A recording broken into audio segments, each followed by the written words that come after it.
Eu acho que o MBL é um movimento que por muito tempo criou, sim, ficou na sombra, sim, dessa narrativa da extrema-direita e que até hoje não saiu dela.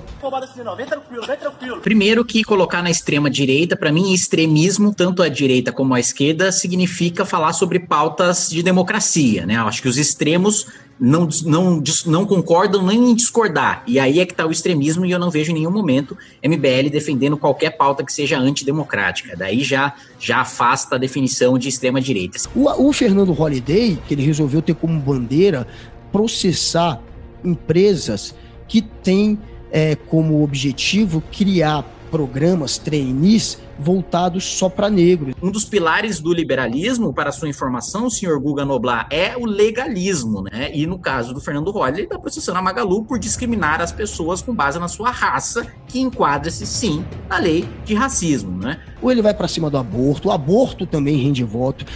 Segundo as pesquisas, 41% dos brasileiros são contrários ao aborto em qualquer situação. Aí você coloca, mas aí estão contra o aborto porque 41% dos brasileiros são contra o aborto em qualquer situação. Você entrou em contradição com o seu próprio argumento, porque isso significa que 59% dos brasileiros são a favor do aborto em alguma situação, pelo menos, e, portanto, o Fernando Holliday está defendendo um discurso mais impopular para a maior parte da população. Agora todas as peças se encaixaram. Né? Colocar são liberais agindo como conservadores, né? Como conservadorismo não tem nada a ver com aborto, não tem nada a ver com cota, não tem nada a ver com casamento gay. Conservadorismo tem a ver com instituições, né? Essa é a definição primária, essa é a definição básica, doutrinária de conservadorismo, que eu defendo, que o Holliday defende, que o Arthur defende, que é mudança por meio das instituições. A gente pode discordar da lei de cotas, mas a gente não defende que tenha um processo revolucionário em que as pessoas começam a descumprir a lei de cotas porque discordam dela. É um movimento que é a favor, ou pelo menos se dizia a favor, de ser contra a política do desarmamento, né? Era a favor das pessoas poderem optar por ter mais armas em casa. É um movimento que se coloca contra a cota, contra os direitos dos LGBTs. Você também coloca como extrema-direita ser contra a política do desarmamento, quando, para os liberais, a questão das armas não é uma questão de segurança pública, mas é uma questão de direitos individuais, né? De você, em relação ao Estado, que é um ente mais poderoso que você, ter o direito de se defender para defender a sua família, seu patrimônio e, eventualmente, a sua liberdade, né? Contra direito dos LGBTs, eu também não sei de onde você tirou isso, que eu sou, como liberal e também conservador do ponto de vista institucional, eu acho que o Estado não tem absolutamente nada a ver com o que cada um faz da sua vida privada. O Estado não tem que se meter nisso, quem quiser casar, vai se casar, se a igreja quer casar o gay, vai casar o gay, se a igreja não quer casar o gay, não casa, ele vai lá em outra igreja, em outra religião que aceita e que casa, né? Você confunde ter críticas ao movimento LGBT com ser contra direitos dos LGBTs. Você se comporta como um liberal, né, como uma pessoa a favor dos direitos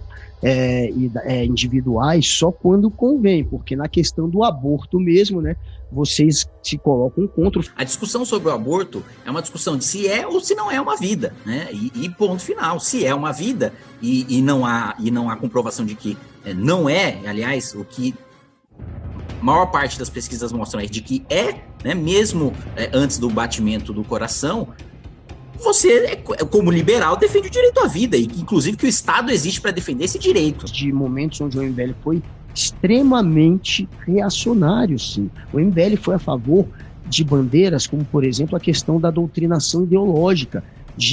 O MBL chegou a fazer um discurso a favor de você espionar professor, gravar professor, apontar professor que poderia estar doutrinando os alunos. Isso é uma piada. Tem a questão da ideologia de gênero. A gente sempre deixou bastante claro que a gente era a favor do primeiro texto do Escola Sem Partido, que era fixar os direitos constitucionais do aluno na sala de aula, né, na porta de cada sala de aula, para evitar perseguição por opção, por orientação sexual, por religião, por preferência partidária, sobre ideologia de gênero. Vocês ficam criando a teoria da conspiração de que tem um movimento de intelectuais querendo impor. Isso aí, no segundo mandato do governo Dilma, efetivamente tentou se colocar na base nacional comum curricular na aula de biologia, sendo que é uma tese sociológica, que não tem comprovação científica e que sim, tentou ser imposta por via política, Ministério da Educação, do movimento de intelectuais que tentaram colocar isso na aula de biologia, né? E aí parece que você acredita só na ciência quando lhe convém, né? Então, na hora do coronavírus, do distanciamento social, vale o que a OMS fala. Agora, quando a questão é ideologia de gênero, aí não vale mais o que a OMS fala o que os cientistas, né, que a corrente majoritária da biologia diz, aí não interessa, né? Vocês defendem ainda a revogação do Estatuto do Desarmamento, não defendem? Sim, claro. Defendem também a redução da maioridade penal, que uma pessoa tem direito. Vocês defendem também leis antiterroristas que criminalizem, por exemplo, o MST, que enquadrem o MST como terrorista? Claro, sem dúvida. Então, qual é a dúvida que vocês são reacionários? Não tem dúvida para você que quer interditar o debate falando que tudo isso é ideia reacionária, né? Porque isso é reacionário, isso não é revolucionário, isso é completamente reacionário. Não, mas aí você está colocando o contrário de revolucionário como reacionário. Reacionário é querer voltar para um passado utópico, assim como revolucionário é querer buscar um futuro utópico. Agora, o contrário de revolucionário não é reacionário, o contrário de revolucionário é conservador. Ele vence! E vence! E vence! Só! Porque ele tem que partir de uma suposição, mais uma vez, ele tem que supor que se o PT fosse eleito pela quinta vez, né, um partido que já foi eleito 4 vezes, se fosse eleito pela quinta, aí sim iria implementar um projeto totalitário de poder. Ele precisa sempre partir de uma suposição. O próprio PT, quando ele fez aquela famosa autocrítica em 2016, admite que um dos seus principais erros foi não ter conseguido aparelhar o Ministério Público Federal e a Polícia Federal. E o Haddad registrou com 2 pontos assustadores, que é indicação do Ministério Público Federal e indicação do Judiciário sem necessidade de concurso. No plano de governo estava documentado, isso pode ver, vai lá no site do TSE, tem todos disponíveis ali desde 2006, acho. Tá lá, dizendo que para aumentar a representação social no Ministério Público e no Judiciário, o Haddad defendia no seu plano de governo você ter essas indicações sem concurso, sem esse critério técnico.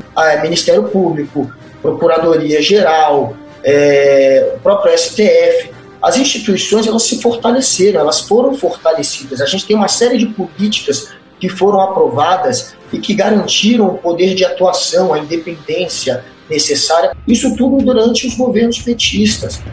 Então, assim, não tem como a gente ficar partindo de suposições de como seria se o Haddad tivesse sido eleito. Havia liberdade para a Polícia Federal investigar? Havia liberdade para o Ministério Público Federal atuar? Havia, mas como um erro do Partido dos Trabalhadores. O Partido dos Trabalhadores não viam isso como uma política de Estado, da autonomia, da liberdade para que esses órgãos funcionassem. Esses órgãos funcionavam apesar das intenções autoritárias do PT. Não vamos comparar o PT com o que o PT fez na prática, com os 4 anos de PT no poder.